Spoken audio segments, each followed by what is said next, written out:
ओम नमः सच्चिदानंद रूपाय परमात्मने ज्योतिर्मय स्वरूपाय विश्वमांगल्य मूर्तये प्रकृति पंचभूतानि ग्रहालोका स्वरास्ततः दिशः कालश्च सर्वेषां सदा कुर्वन्तु मंगलम्। रत्नाकराद्योत्पदां हिमालयः किरीटिनीं ब्रह्मराजर्षिरत्नाढ्यां वंदे भारत मातरम, वंदे भारत मातरम।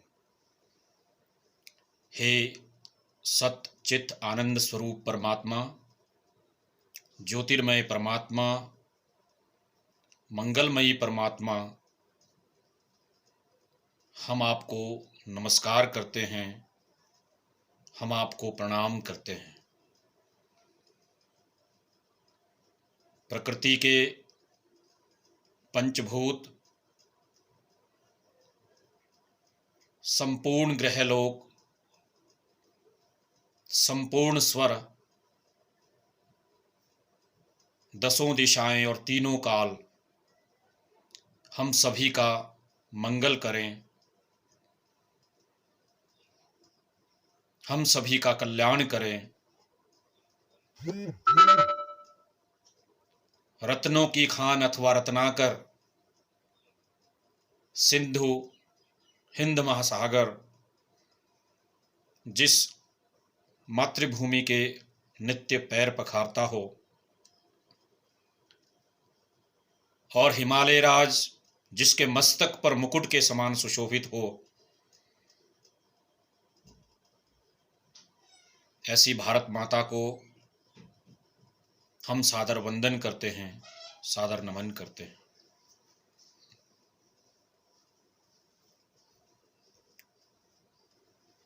आज संपूर्ण विश्व में जो कोरोना रूपी महासंकट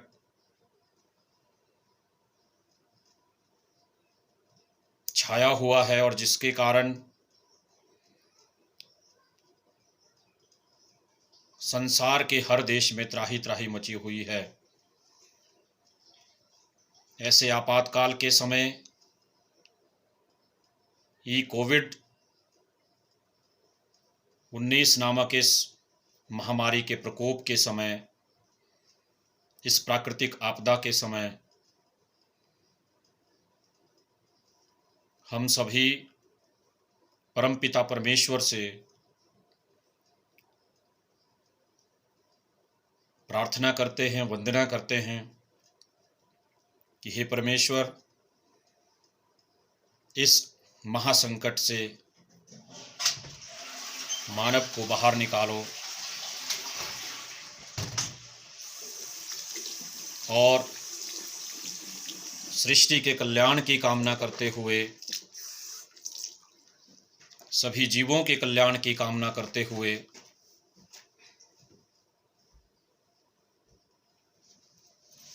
प्रकृति के पंचभूतों से ग्रहलोक में बसे समस्त ग्रहों से, स्वरलोक में गुंजायमान होने वाले समस्त स्वरों से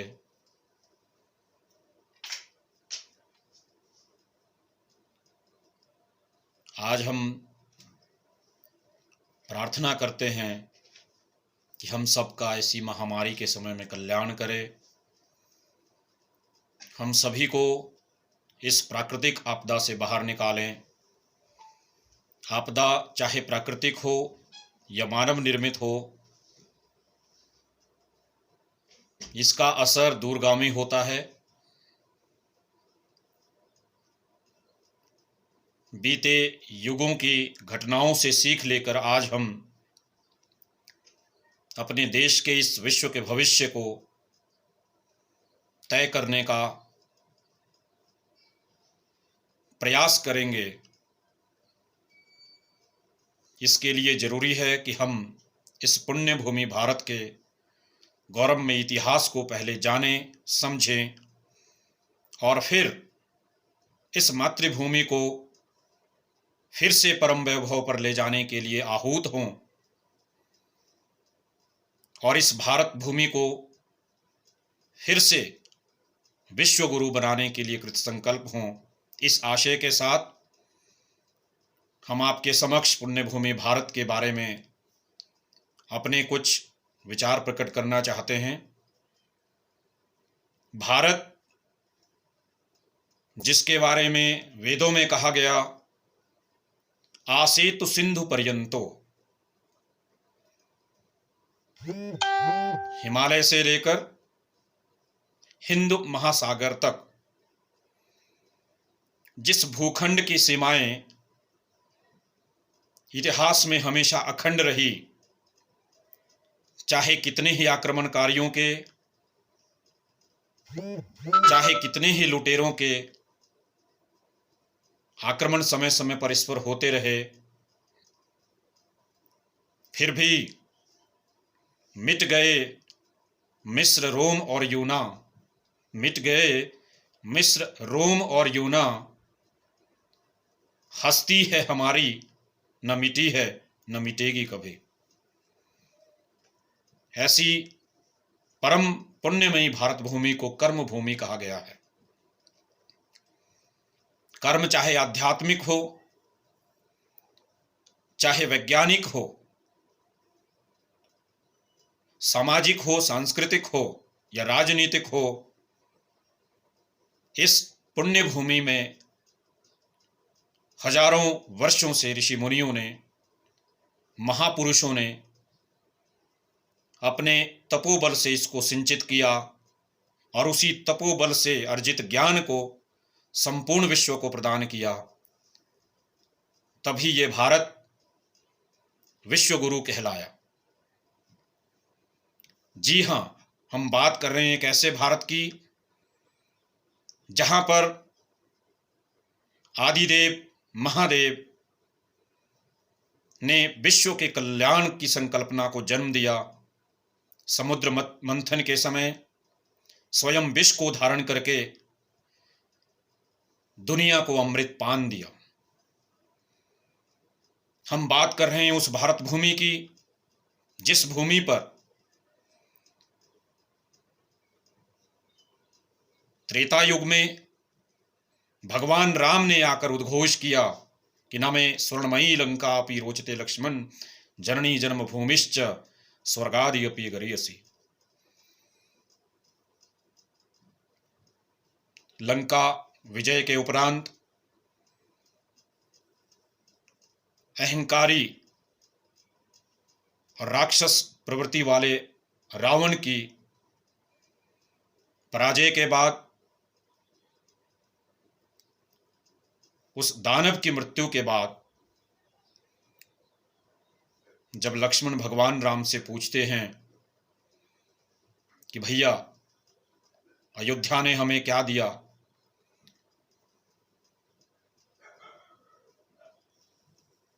जब बड़े हुए राजतिलक होना था तो वनवास दे दिया,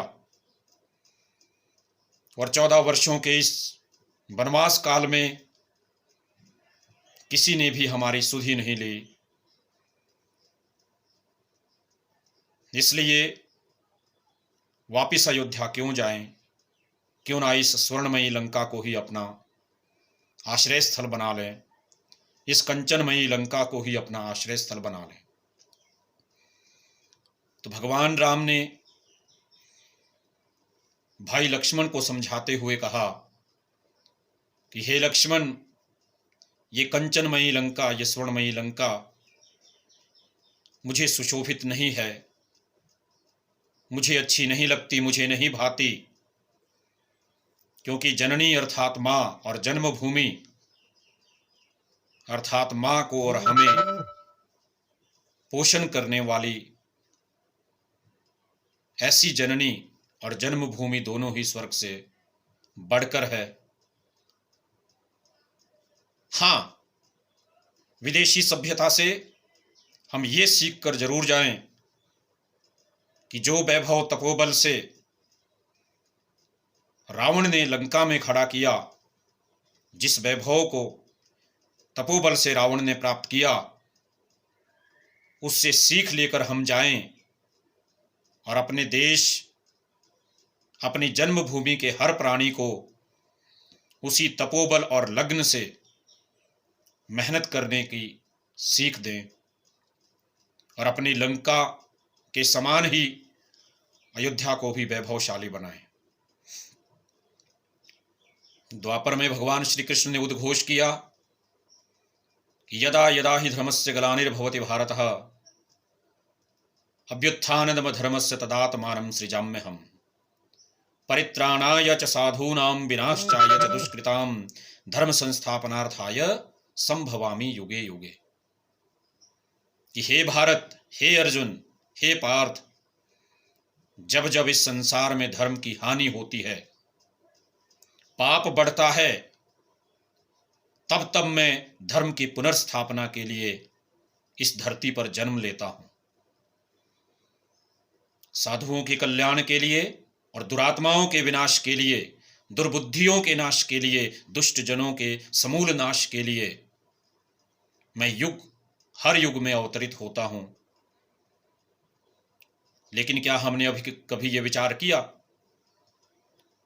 कि हर युग में ईश्वर ने अवतरित होने के लिए इस भारत भूमि को ही क्यों चुना? क्योंकि शास्त्रों में कहा गया कि भारत भूमि ही कर्म भूमि है, बाकी सब भूमि भोग भूमि है।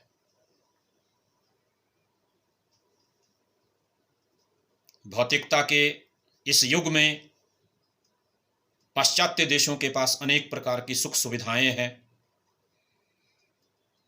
मनोरंजन के अनेक प्रकार के साधन हैं।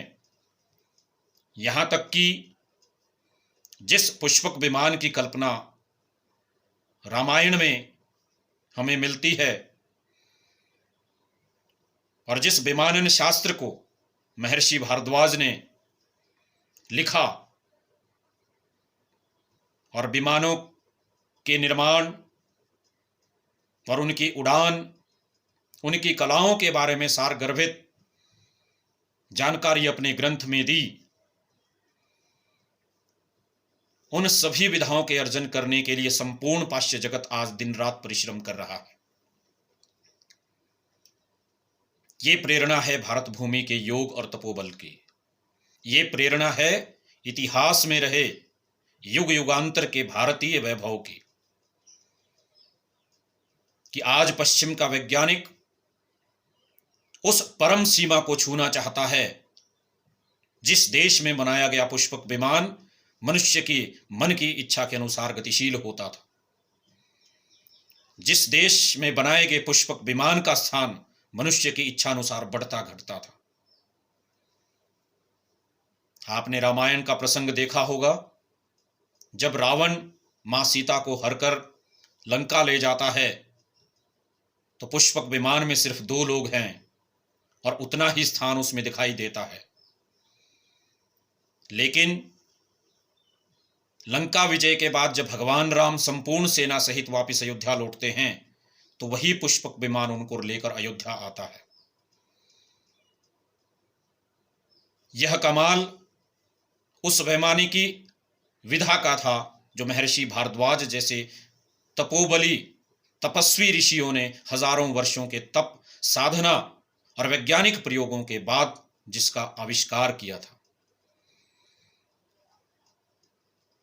जितने लोग हों उतना ही स्थान विमान में बढ़ जाता और फिर भी एक व्यक्ति के लिए अतिरिक्त जगह बचती। जिस दिशा में चाहे, जिस लोक में चाहे, मन की गति से गमन करने वाला वो विमान भारत के वैभव का दर्शन करवाता है। परंतु युग युगांतरों में सभ्यताओं के बदलने के साथ साथ हम सभी लोगों ने धीरे धीरे अपनी शक्ति को उसी प्रकार विस्मृत कर दिया, अपने गौरवशाली इतिहास को उसी प्रकार विस्मृत कर दिया जिस प्रकार ऋषि के शाप के कारण हनुमान अपना शक्ति और सामर्थ्य भूल चुके थे। इसलिए उस शक्ति और सामर्थ्य की प्राप्ति हेतु आज संपूर्ण विश्व भारत की ओर आशान्वित नजरों से देख रहा है कि भारत भूमि ही आने वाले समय में विश्व का नेतृत्व करेगी, क्योंकि भारत भूमि का जो सिद्धांत है वह है सर्वे भवन्तु सुखिनः सर्वे सन्तु निरामयाः सर्वे भद्राणि पश्यन्तु मा कश्चित् दुःख भाग् भवेत्। हमने विश्व को सिद्धांत दिया वसुधैव कुटुंबकम, संपूर्ण वसुधा ही हमारा परिवार है। इतिहास गवाह है कि भारत के किसी भी राजा महाराजा सम्राट या भूपति ने किसी दूसरे देश की जमीन पर कभी कब्जा नहीं किया, कभी किसी दूसरे देश पर आक्रमण नहीं किया। हां, अपनी रक्षा के लिए हमेशा बड़े से बड़े शत्रुओं से, बड़े से बड़े शक्तिशाली योद्धाओं से लोहा लिया।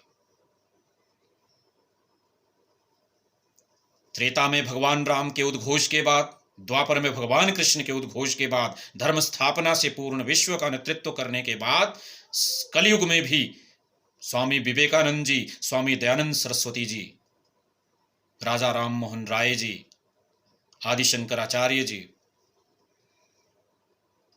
महात्मा गांधी, नेताजी सुभाष चंद्र बोस और आधुनिक युग के महाकवि और कुशल राजनेता श्रद्धेय स्वर्गीय भारत रत्न अटल बिहारी वाजपेयी जी आदि मनीषियों ने इस भारत को फिर से परम वैभव पर ले जाने का जो स्वप्न देखा,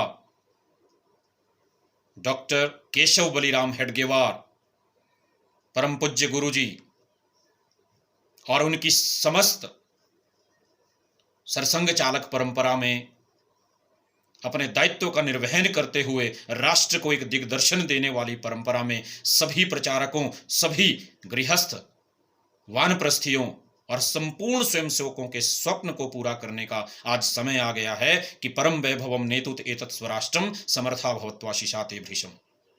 स्वामी विवेकानंद जी ने शिकागो जाकर पश्चिम को दर्शन दिया कि sisters and brothers of America, I salute you in the name of a nation which is the oldest and greatest on this earth. I salute you in the name of a religion which is the greatest and best on this earth. I salute you in the name of a civilization which is the best and most perfect on this earth. इस उद्घोष के साथ संपूर्ण पाश्चात्य जगत में भारत के प्रति श्रद्धा का दर्शन विकसित हुआ। इस भारत ने विश्व को अध्यात्म का ज्ञान दिया। नालंदा और तक्षशिला जैसे विश्वविद्यालय दिए, चरक जैसे महर्षियों ने, सुश्रुत जैसे वैज्ञानिकों ने चिकित्सा विज्ञान और सर्जरी विज्ञान का दर्शन दिया। आर्यभट्ट जैसे वैज्ञानिकों ने, गणितज्ञों ने गणित का ज्ञान दिया। जगदीश चंद्र बसु जैसे वैज्ञानिकों ने पौधों में भी जीवन होने की संकल्पना विश्व को दी। तो आए भारत भूमि के उस गौरवमय इतिहास को याद करते हुए महाभारत के उस छंद को याद करें कि सीख हम बीते युगों से, नए युग का करें स्वागत, नए युग का करें स्वागत। इस परम पुण्यमयी मां को वैभव के उच्चतम स्तर पर ले जाकर फिर से विश्व भर में नेतृत्वशील बनाएं। इस भारत माता की सेवा में हम सब दिन रात अहर्निश आहूत हो जाएं, क्योंकि संपूर्ण देशों से अधिक जिस देश का उत्कर्ष है वह देश मेरा देश है, वह देश भारतवर्ष है। ऐसे देश को, इस देश की संस्कृति को, इस देश के गौरवमय इतिहास को हम नमन करते हैं और अंगीकार करते हुए इसके स्वप्नों को पूर्ण करने के लिए आज वो समय आ गया है कि हम सभी इस भारत मां के सपूत निस्वार्थ भाव से राष्ट्र सेवा करते हुए, चाहे राजनीतिक क्षेत्र हो, चाहे सांस्कृतिक क्षेत्र हो, चाहे सामाजिक क्षेत्र हो, चाहे आध्यात्मिक क्षेत्र हो, मन वचन और कर्म से, मनसा वाचा कर्मणा, रात दिन मातृभूमि की सेवा करते हुए इसके गौरवमय इतिहास को लिखने का एक बार फिर से प्रयास करें और विश्व को एक विश्व गुरु भारत, नया भारत, उदीयमान भारत हम प्रदान करें और इस भारत माता की ख्याति चहुं दिशा में गुंजायमान हो। वो घोष जिसके कारण भारत को भरतों का देश कहा गया, भरतस्य देशः इति भारतः। भरत अर्थात वे सभी राजा जिन्होंने राजनीति में रहते हुए भी जनता के भरण पोषण का प्रण लिया था, जो प्रजा को, जो जनता को अपनी संतान से भी अधिक प्रिय मानते। आज हम उनके आदर्शों पर चलते हुए भरतों के इस देश भारत को फिर से विश्व गुरु बनाएं। विश्व गुरु सिर्फ आध्यात्मिक क्षेत्र में ही नहीं, धार्मिक क्षेत्र में नहीं, विज्ञान के क्षेत्र में भी हम भारत की प्रभुता को साबित करें। इसके लिए जरूरी है कि हम पुरातन वेद शास्त्रों, पुराणों में वर्णित अनुसंधानों के आधार पर आज नूतन अनुसंधान करें और राष्ट्र को वो सभी आविष्कार दें, यंत्र दें, जो हमारे ऋषि महर्षियों ने युग युगों से अपनी साधना और तपोबल के कारण अर्जित किए थे, जिनकी संकल्पना, जिनके निर्माण की संपूर्ण विधि तक्षशिला और नालंदा जैसे विश्वविद्यालयों के ग्रंथागारों में पड़ी हुई थी, जिन ग्रंथों को चुराकर पाश्चात्य देशों के लुटेरे और अरब देशों के आक्रमणकारी ले गए, उसमें से विज्ञान जनित आविष्कारों को स्वयं ग्रहण कर, स्वयं सीख कर नए नए आविष्कार इस विज्ञान जगत में करने का उनको अवसर मिला। लेकिन जो कागज की पोथियां जला दी गई तो हमें भ्रमित किया गया कि तक्षशिला और नालंदा में जो ग्रंथागार थे उन सबको जला दिया गया। नहीं, वास्तव में तक्षशिला और नालंदा के ग्रंथागारों से संपूर्ण ज्ञानवर्धक पुस्तकें, ज्ञानवर्धक ग्रंथ पश्चिमी और अरब के आक्रमणकारी ले गए और उन ग्रंथों से सीखकर, उन सिद्धांतों को पढ़कर, वेद शास्त्रों का, गीता का अपनी अपनी भाषाओं में अनुवाद करके भारतीय परंपरा को पूरे विश्व में ग्रहण करते हुए जिन राष्ट्रों की भारत के आगे कभी कोई हस्ती न थी, उन राष्ट्रों ने भौतिक रूप से, वैज्ञानिक रूप से कालांतर में भारत से अधिक प्रगति कर ली। लेकिन उस भौतिक, वैज्ञानिक और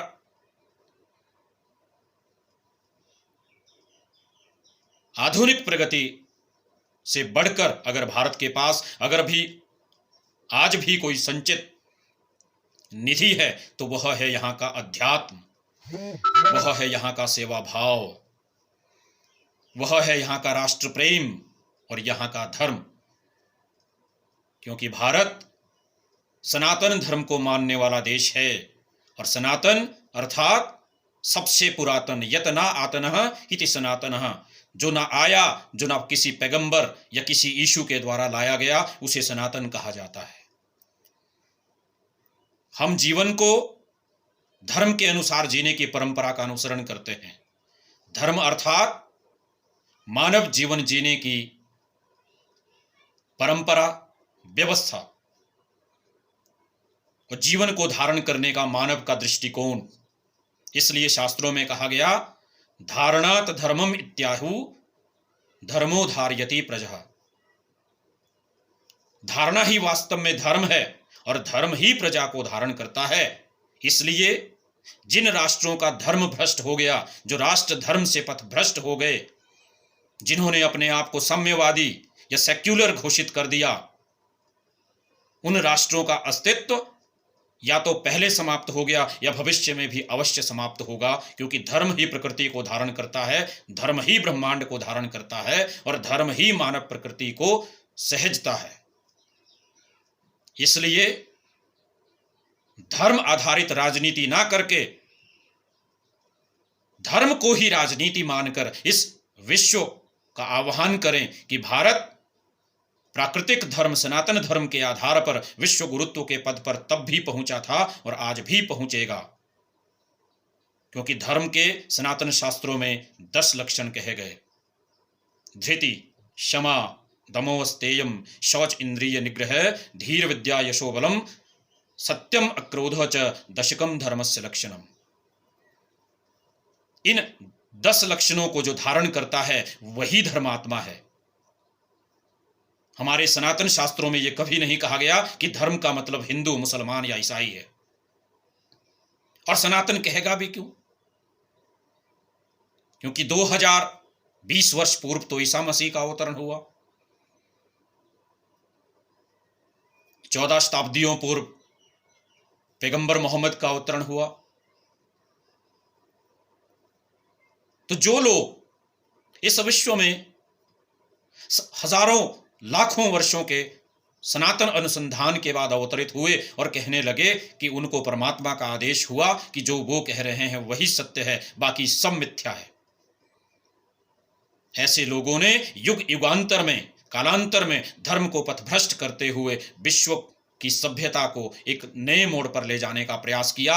उसी नए प्रतिस्पर्धा और होड़ के कारण विश्व में प्रथम विश्व युद्ध और द्वितीय विश्व युद्ध हुआ, और अब चीन ने संपूर्ण विश्व को तृतीय विश्व युद्ध के मुहाने पर लाकर खड़ा कर दिया है। यह उस प्रतिस्पर्धा का परिणाम है जो 2020 वर्ष पूर्व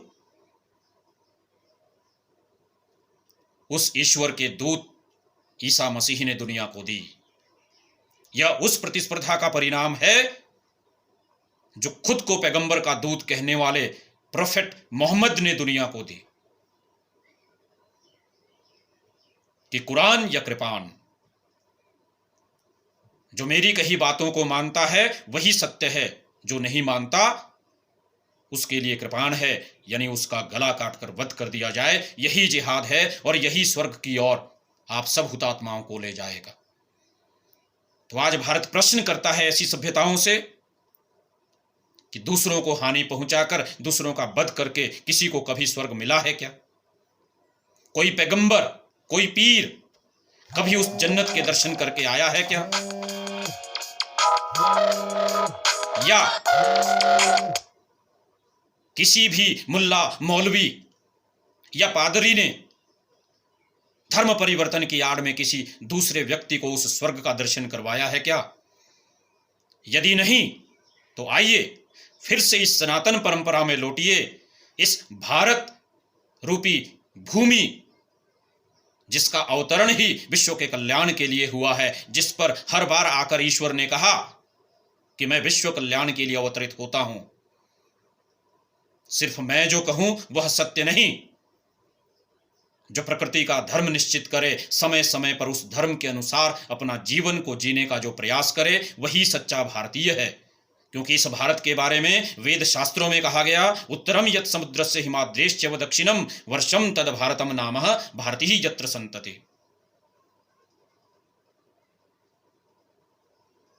हिमालय पर्वत के जो उत्तर में है और हिंद महासागर के जो दक्षिण में भूखंड है, उस भूखंड को भारतवर्ष कहा जाता है। यहां पर रहने वाली संतति भारत ही अर्थात आर्य अर्थात श्रेष्ठ कहलाती है। तो आइए हम सभी इस भारत भूमि को